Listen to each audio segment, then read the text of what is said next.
أعوذ بالله من الشيطان الرجيم. وإذ قال موسى لقومه اذكروا نعمة الله عليكم إذ أنجاكم من آل فرعون يسومونكم سوء العذاب. And especially when a baby is a newborn, this newborn baby, they're only a source of joy. That's all they are, you know. And these babies are being killed by the hundreds of thousands. It's an unimaginable kind of trauma. You know, I come from the United States, where you must have heard recently in Connecticut there was a shooting of some innocent children. The entire nation is shaken. The president can't get through a speech without crying. It's not just a Muslim thing, it's a human thing. It's hard to fathom. Can you imagine how traumatic it is to know that hundreds of thousands of children are being slaughtered by a governmental policy? This is what the Bani Israel faced for years after year they faced this. Year after year. And now they've finally crossed the water. But even though they've crossed the water and they've escaped Fir'aun, does that mean that the scar of having your children slaughtered? How many parents were there whose children had been slaughtered already?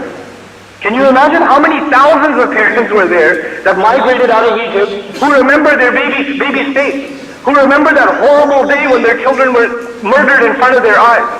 It's unimaginable, this stuff. And so these people are emotionally scarred. These are the kinds of things people can't get over for years and years. Their entire life they can't get over it. I mean, we know for a fact, for example, the case of, Yaqub alayhi salam. And when he doesn't even know what happened to Yusuf alayhi salam. But does he get over it immediately? No.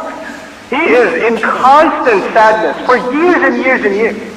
You know, he doesn't get over Yusuf alayhi salam. It's not something you get over easily. But understand at the same time the khutbah that Musa alayhi salam is giving to these people. It began, "Uzkuru ni'matallahi alaykum." Make mention of Allah's favor upon you. Even if this khutbah just stopped right there, he's talking to a bunch of people that have gone through some pretty terrible things. And he's telling them, remember the great favor of Allah on you. Some of them sitting there thinking, all I can remember is problems. What do you mean favor? I don't remember a favor of Allah on me. You know, we're stuck in the middle of the desert now, we're about to starve to death. It's pretty hot out here. And before even then we were living as slaves, our children were murdered, the women were allowed to live, we were living humiliating lives. What favor of Allah? What are you talking about? But Musa alayhi salam is changing their perception. What is he changing? And I'll stop here for a second and talk to you and me. This is not about Musa alayhi salam. You understand? When the Sahaba were listening to this, they weren't just learning history, they were learning about themselves. Every one of you, and myself included, there are no exceptions. All of us have problems. I'm talking at a personal level. We'll talk about the level of the Ummah in a bit. At a personal level, all of us have problems. You may have problems with your parents. You may have problems with your brother or your sister. The husband or the wife, they don't get along. They're constantly arguing. You may have a problem with your children. You may have a problem with your employer. Or you can't find a job. Or you have problems with your friends. You know, you have all kinds of problems. Financial problems, career problems, family problems, psychological problems, depression. You have an anger problem. You have a laziness problem. All of you, there's no exception, myself included. We all have problems. And the first thing to admit to ourselves is that in fact, yes, we do have problems in life. This world is going to be a life of problems. This is not Jannah. It's going to have problems. If the greatest of people, alayhi salatu wasalam, were not spared from problems, we're not going to be spared, you know. Now the fact that we have problems at the level of a human being, keep Islam aside for a second. All human beings, you know what they do? They spend most of their life worrying about their problems. You're driving your car and you're thinking, man, the bills. Oh my God, how could she say that to me? I can't believe that she did that. And the wife is thinking, why doesn't he ever appreciate me? Why does he never even... You know, I made his favorite meal the other day and he didn't even acknowledge it. All he could talk about is his mother. Oh God, I can't stand that woman. You know? And the mother's thinking, my son forgot about me ever since he got married. He never even calls me. Even if he calls me, it's so brief. He doesn't care about me anymore. That girl, she stole my son, you know? Everybody's constantly thinking about their problems. Constantly, it's on their mind. Young guy over here, some of you young, sorry, not guy, chaps. Young chaps over here, you know, you're just, man, I gotta get married. How come my parents don't understand that I need to get married? Right? Can't get married. I'm going to university. There's so much fitna, but my parents just don't understand. Man, I got problems. You know, everybody's thinking about their problems. And Allah Azza wa Jal says, well, by the way, our problems, as bad as they may be, and I'm not undermining your problems. Some of you have very serious problems. Sometimes people email me with their problems, and I'm not qualified to deal with their problems. And I try to point them to counselors or other professionals that can help. But yes, you may have serious problems, but I don't know if we got a baby's getting slaughtered type problem. I mean, that's a little higher pay grade than our problems.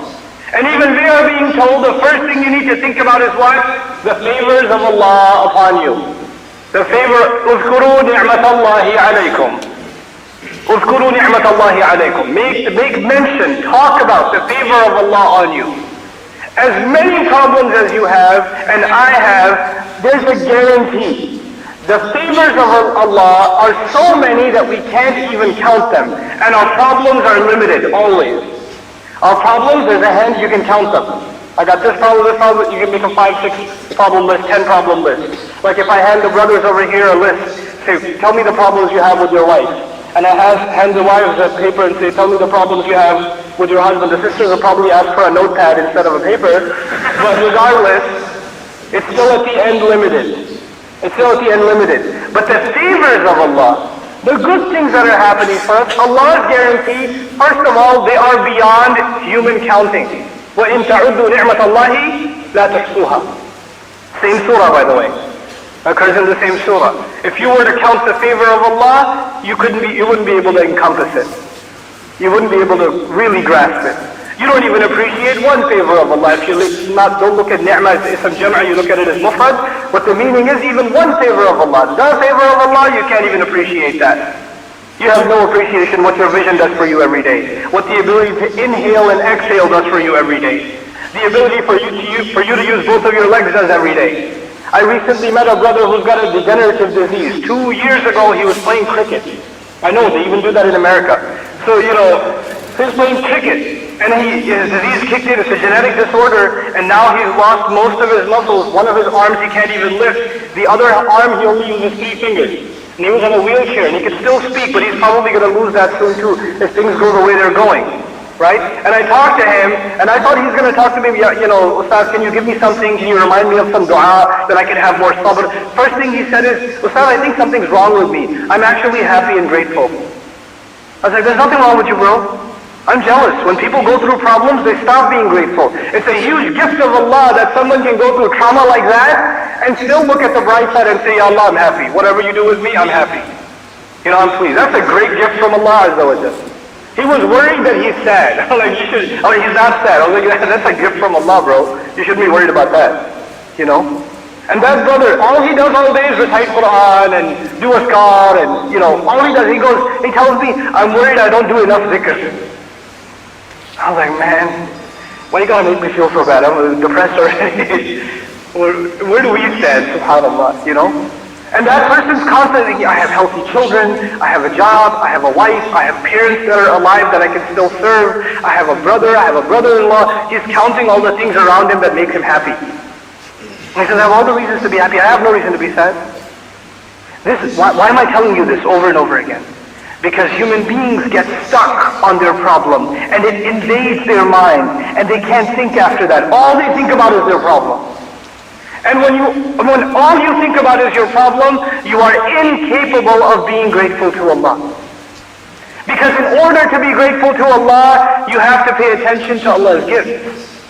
When is someone grateful? When they receive a gift. If you're not thinking about the gift, then you can't be grateful. Being grateful is not just saying Alhamdulillah. It's meaning Alhamdulillah. People are in horrible moods. Hey bro, how's it going? I heard you lost your job. Yeah, Alhamdulillah. That's not Alhamdulillah.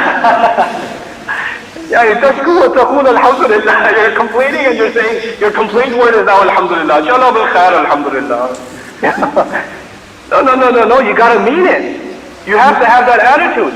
Now in the middle of this khutbah, just understand, Musa alayhi salam is giving this khutbah to broken hearts. to broken, torn hearts. He's giving them this khutbah. And in the middle of this khutbah comes this, probably one of the most remarkable ayat on this subject, on having a positive attitude. The topic today is hope. I'm saying, where does hope come from? Hope comes from your attitude. It comes from how you think, how you process it, not just what you say. It's not just, don't ask the imam, Sheikh, just give me a zikr. If I do that zikr, my problems will go away. The zikr will be on your tongue until it goes into your heart, your problems won't go away. The problem entity in our bodies is not our tongue. The major problem entity is our heart. That needs to change. So what offer does Allah Azza wa Jalla give? He says, وَإِذْ تَأَذَّنَ رَبُّكُمْ. In the middle of this sermon, it's incredible. He says, when your master declared, تَأَذَّنَ. Ta'azzan comes from two origins in the Arabic language. I wish I had more time to discuss linguistics with you. I know it gets a little too technical. But ta'azzan comes from izn and azan. It's two words that originate in ta'azzana. One word is permission. Allah gave permission. When Allah gave permission and announced something is now the gates to something are open. Ta'azzana could also be, Allah made sure you hear it well. The announcement is heard well. From udhn or adhan is the ear, right? So whatever Allah is about to say, you better listen really carefully. This is not usual. Allah doesn't usually say that. He usually says, إِذْ قَالَ رَبُّكُمْ. When your master said, إِذْ تَأَذَّنَ رَبُّكُمْ is very unusual language even for the Quran. It's not the norm in the Quran for Allah to say, Allah made this proclamation. Allah made sure everybody with open ears listens to this carefully. What is this announcement that everybody should pay extra attention? Even if Allah said, إِذْ قَالَ رَبُّكُمْ. If Allah said, إِذْ أَوْحَى إِلَيْكُمْ, إِذْ أَنزَلَ رَبُّكُمْ, إِذْ عَلَّمَكُمْ. When He taught you, when He revealed to you, when He said to you, He didn't use any of those. He used something unique. When Allah declared openly, so everybody might hear. And if I add to that, the lesson should enter their hearts. Hopefully it enters their hearts. What is it? لَإِن شَكَرْتُمْ. This is what you call in the Arabic language, kalam sharti. Conditional speech. Conditional speech. And I'm going to break this down for you little by little. Those of you that have taken even a little bit of mathematics know there's the if part and the then part in logic. If and then statements. P then Q, if P then Q. You remember those things? You slept through those classes a lot, I remember. You know, you could tell. But there's an if and then portion in a statement. Well, this is an if and then statement. And the if part of the statement is la in shakartum. And without getting into the linguistics, even if you were to be grateful and show one instance of gratitude, يعني الماضي استعمل الماضي بدلا من المضارع. لم يقل لئن تشكروا. لا. لئن شكرتم. If you were to be grateful even once, even if you were to show the most minuscule amount of gratitude, and lam للتبعيد, لا للتوكيد, when conditional statements, the lam has the opposite effect. Even if, it's highly unlikely that you showed even the least bit of gratitude to Allah. To show gratitude, what did I say? What condition did I set? Musa alayhi salam already taught us the condition. Remember what? What did I say? Remember what? Remember the favor of Allah. If you can remember the favor of Allah, the next step will be you will be grateful. If you can't remember the favor of Allah, you can't be grateful. And remembering means you got to think about it. And if you're thinking about negative things, then this process never begins. This entire process never starts. So it has to start, you're thinking about Allah's favor. Then it pushes you to be what? Grateful. And Allah says, even if you could show me one instance of gratitude, what would I do? La azidannakum. Now let me translate it to you, even though the translation does nothing to what the Arabic is capturing with Allah's word. I swear to it, Allah says. Lam. This is lam li jawab al-qasam. I swear to it. I will absolutely, guaranteed, absolutely increase you.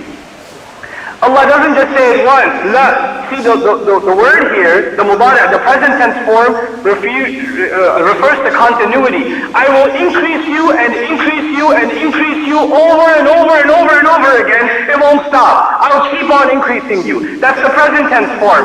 Gratitude was mentioned in the past tense, suggesting it's just show me one instant of gratitude.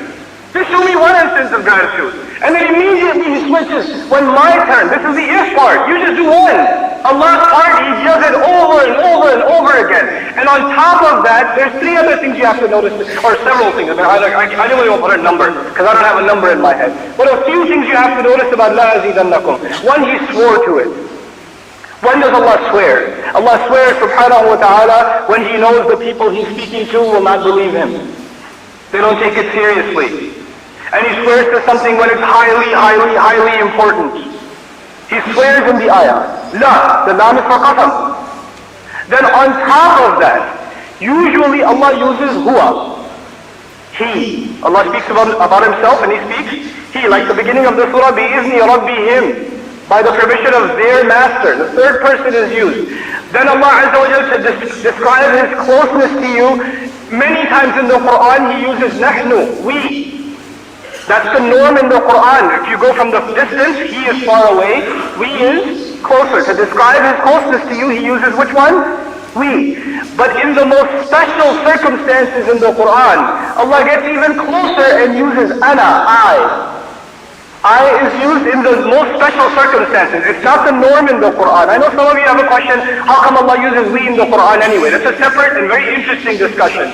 But at least one thing I want to share with you, whenever you see, even in the English translation, you see the word I being used for Allah or me being used for Allah Azza wa Jal, know that that's not a typical place in the Quran. That's a special, special place in the Quran.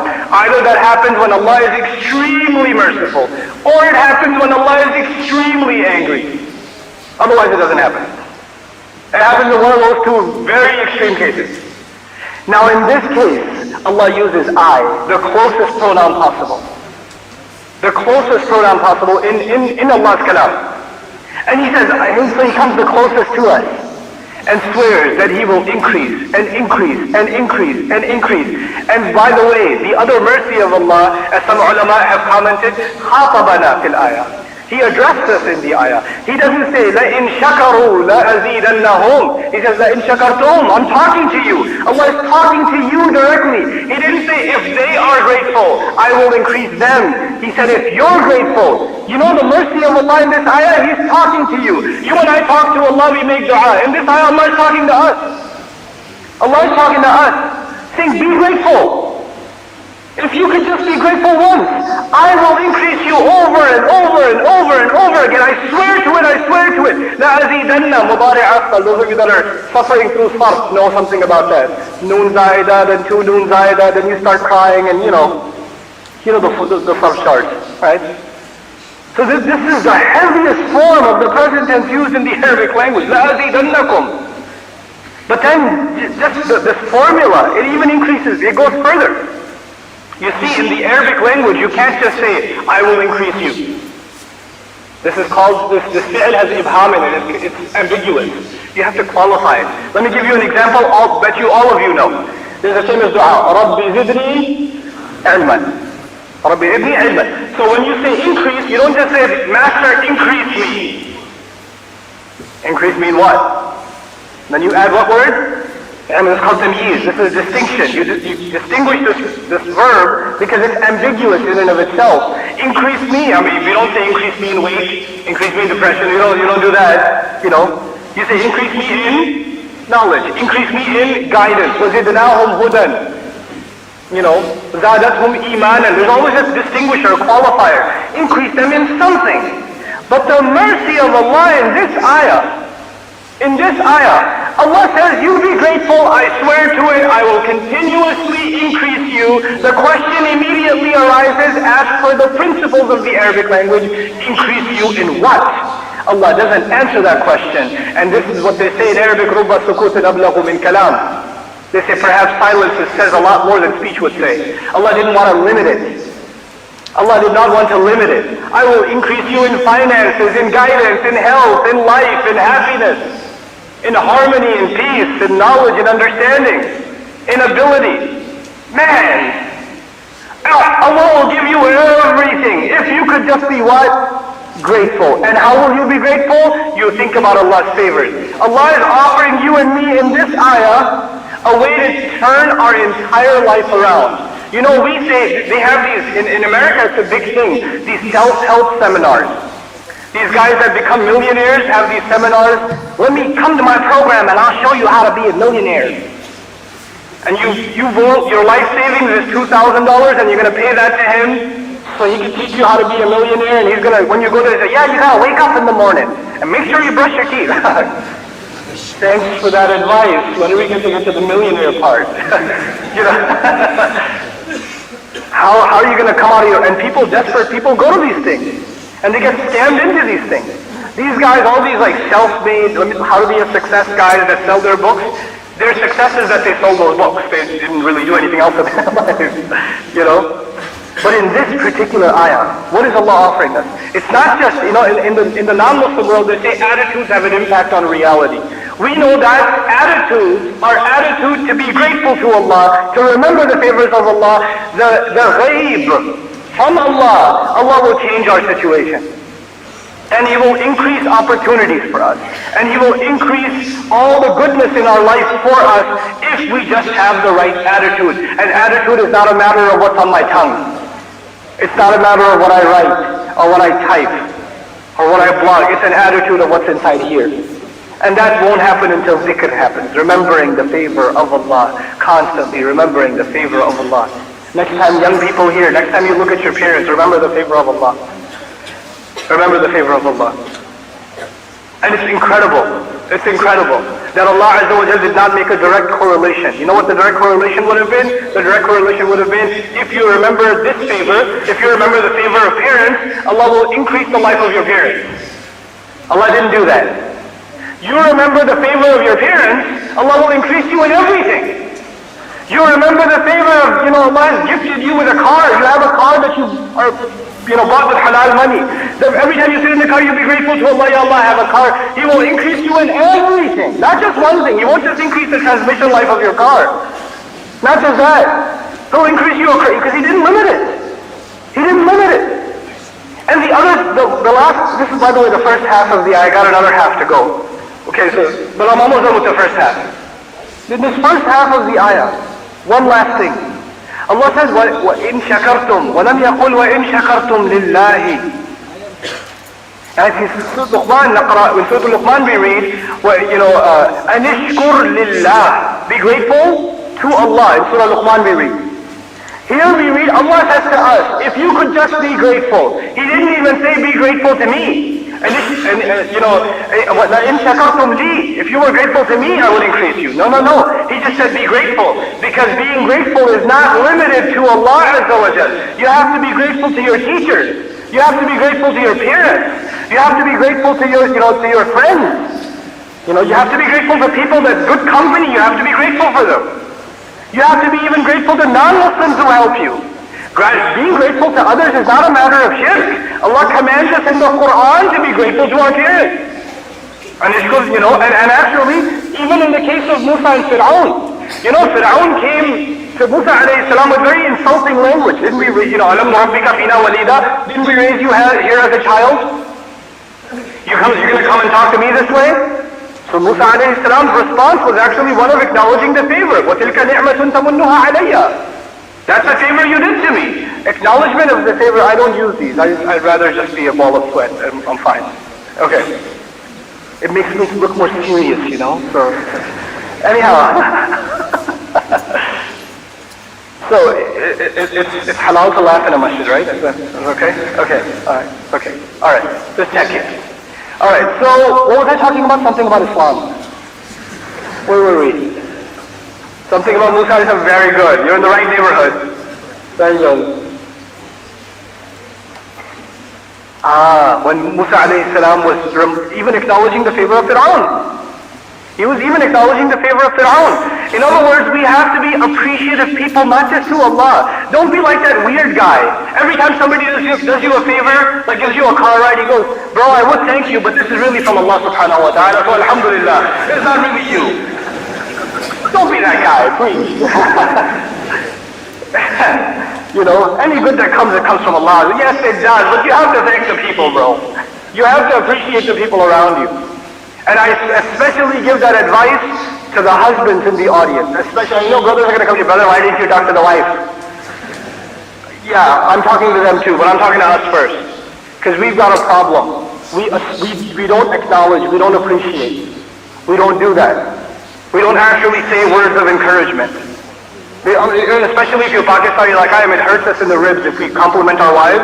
There's actually a genetic problem we have. We're not able to say good things to our wives. I don't know if you have that in other countries, but we have it, right?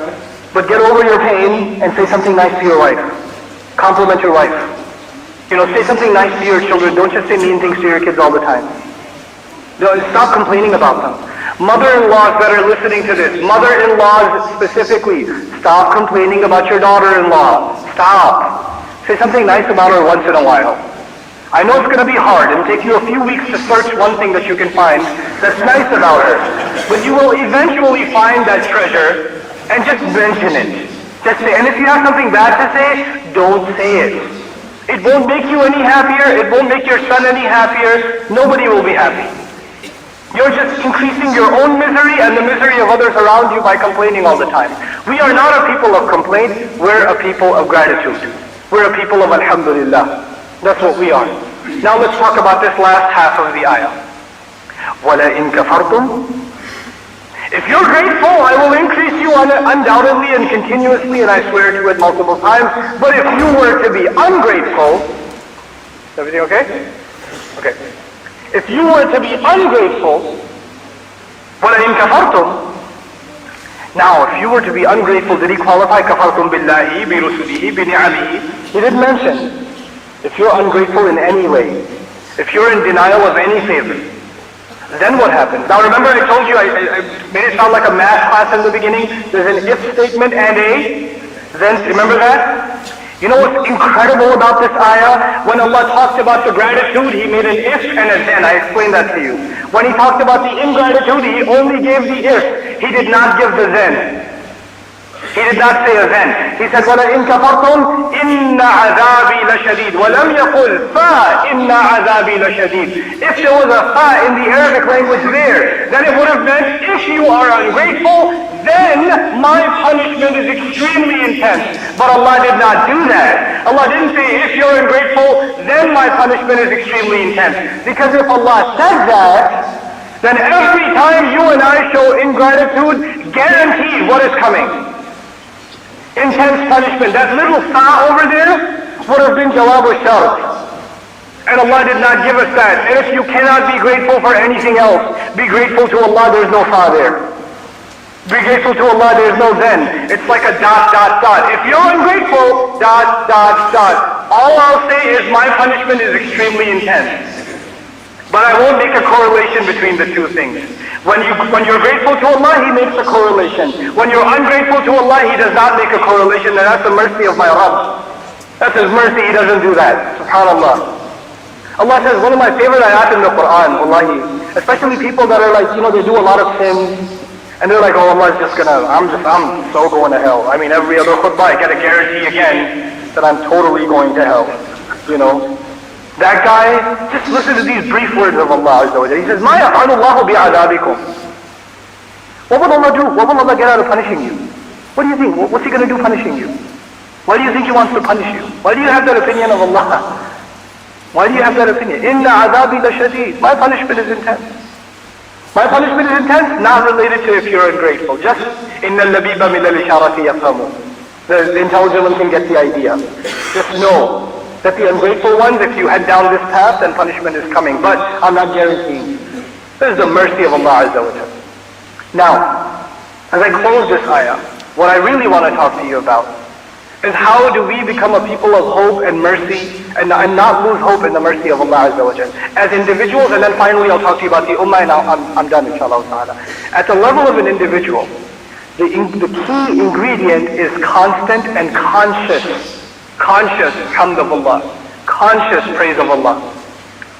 And by the way, when somebody complains, you and I, we become people of complaint. At least in America, I know we're people of complaint. We love complaining about things. We like to rate everything. You can't buy anything without seeing the ratings and the complaints underneath of every product, every book, everything. There's always a complaint, right? When you get programmed into complaining all the time, you know what that means? That in your mind, you are deserving. And you didn't get what you deserved. That's what it means. If you are in a position to complain, that means you got less than what you deserved. But you know, the people of Islam, us, the people of La ilaha illallah, we start our relationship from the point where we say we deserve nothing. And Allah deserves everything. And whatever we get is a gift from Allah. We are from the very beginning in no position to what? We're in no position to complain. Our entire religious foundation begins with the phrase that is most recited as a religious mandate in every single salah. Alhamdulillah. Alhamdulillah, if you believe in the phrase Alhamdulillah, and every one of you knows it by heart, it is impossible for you to be pessimistic. Because no matter what happens, what is a constant for you? Alhamdulillah. Praise and gratitude belong to Allah. And to praise and be grateful to Allah, you have to think positive. Otherwise you'd be complaining to Allah. Because we're a people of Alhamdulillah, we can't complain. That's the attitude you have to develop in yourself. And you have to instill into others. If people around you are complaining, change the subject. Don't complain about them complaining. Change the subject. Talk about something else. If your mother's constantly complaining, go massage her feet. If she's saying you're such a disappointment, say, Mom, just give me a good one right here. Just give me a good one. And she'll start laughing and say, no, stop. And she'll be in a better mood after that. You know? But don't allow for conversation, negative conversations to foster. Don't do that. Don't complain about the masjid.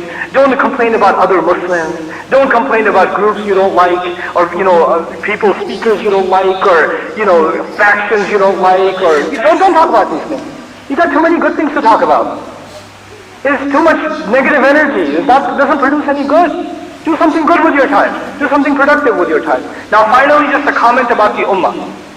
I'm sharing with you my personal conviction. You don't have to share this conviction, this is my personal conviction. I believe we are at the crossroads of one of the greatest opportunities in the history of this ummah. The ummah is now in a position, because of the advent of mass media, because of the advent of social media, because of the advent of YouTube, because of the advent of modern technology and mass communication, because of our numbers in the West, not just to mention in the Muslim world, all over the West, we are in a position today that we were never in before to show what Islam really is. We are in that position. We can show the world what the Quran really is, who the Prophet really was, sallallahu alaihi wasallam. We have that opportunity. And there is only, as far as I'm concerned, reasons to be optimistic. There's only reasons to be optimistic. We have talked about, we have had our elders and ourselves sit around the hookah lounge or the coffee table or over baklava or chai pani or biscuits and talk about the political problems and this problem in Egypt and that problem in Syria and this problem in Palestine and that problem in Pakistan and this problem of the youth and that problem over here. Enough! I know we have problems, but you know what? We need to talk about our opportunities. We need to talk about how we're going to make positive changes. We have to change the collective thinking of the ummah and make it positive. And when we start doing that and actually start working towards solutions, then you will see, we will become a people of gratitude. We should be grateful we're living in this age, in the age of opportunity, where we can serve Allah's deen in ways that we could never have served before. We should be grateful for that, not complain, Ya Allah, if only I lived in the time of the Sahaba, it would have been so much better. No, bro, you would have been still the same lazy bum you are now, except in the time of the Sahaba. Okay? You are who you are. And Allah created you for this age. Allah made you part of this age because He sees something in you that will bring service to His deen. That every man and every woman, we have to think positive now about how we're going to take Allah's deen forward. In the place we live, in our own family, around ourselves. What are the talents that Allah has given you that you're going to contribute to Islam? There are so many young people sitting in the audience today. It's incredible. I mean, just look around you and think. When so many of you come from back home countries, and in those back home countries, how many young people are in the masjid? How many young people are sitting listening to a lecture? Maybe you think about that? Isn't this a reason to be grateful to Allah? To be optimistic? SubhanAllah. And so many of you from so many different backgrounds, you don't even know each other. You don't even know each other.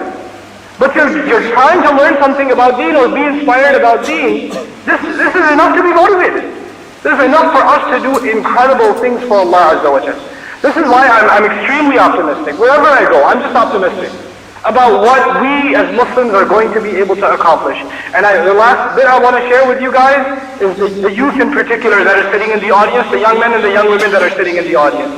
You know, our elders have made their contribution. They have built these masajid. You can complain about, oh, they don't understand, or they have a halaqah in their local language and I don't get it. Complain all you want. But actually they've done more. If they didn't build these masajid, we wouldn't be having this gathering. We wouldn't be having it. You know, the reason that we have the places we have is because of our elders. We have to be grateful to our elders. Stop complaining about the elders. Be show respect to them. And the elders, stop complaining about the youth. Be grateful to Allah that somebody else is saying La ilaha illallah. You and I are headed over, no, I'm getting older too. We're heading towards our graves. And there's somebody else out there that's going to say La ilaha illallah. Start handing these young blood some responsibility around the masjid. Give them some more work. Give them some more tasks. And you guys, the young blood here, I tell you specifically you guys, you have to think so creatively now. And you have to think so thoroughly about how you are going to serve this deen. I've seen some of the most incredible creative projects, Islamic projects, come from you. It makes me so incredibly proud that they're doing such wonderful things, and it's just the beginning. If you guys put your mind to it, wallahi, the eyes of the ummah are on the Muslim youth that live in the West. You don't even know. The eyes of the entire ummah, what are the Muslims in the West going to do? They have the best education, they have the best opportunities, they have the better economic situation, they're not living in political turmoil. If all those ni'am from Allah are there for them, what are they going to do with them? They're going to make the ummah a better place. You know, the entire ummah is going to be lifted through them.